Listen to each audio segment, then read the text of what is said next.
Kim gün sayın 24 saatin içinde 100 jolu La ilahe illallahul malikul haqqul mubin dep aytsa. Bir ayt koyuz. La ilahe illallahul malikul haqqul mubin. Oңой эле. 100 жол айтқанға аз эле уақыт кетет. Алла маңа сізге бардық еліңізге тауфиқ берсін, үмметке тауфиқ берсін айтып жүргөнгө. Күн сайын 100 айтып жүрсеңізше, бұны кереметін оңыз. Кана лаху амана минал фақр, жақыршылықтан аға амандық берілет дейді болды. Бұл жақыр болбойт деген сөз. Екіншісі, ва унса мин вахшатил қабр, қабырдың қорқынышынан ше, бұға бейпілдік берілеткен, жочыр қавайт екен да, унс беріледі. Қабырдың азабынан аға қорқыныш болбойт. Üçüncüsü, вастуфтиха бихин гина, ушул зикир менен бұға байлық ашылат дейді.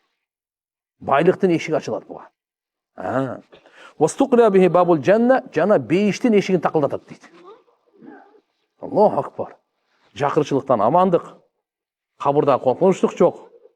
Байлықтың ешігі ашылып отса, бейіштің ешігін тақылдатып отса.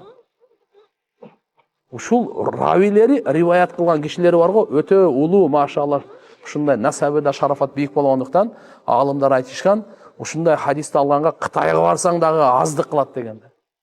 Жеңил деген. Ошончо кыйналып, машаккат көтөрсөң дагы депчи. ولو وقال بعض رواته لو رحلتم في تحصيل هذا الحديث إلى الصين ما كان كثير.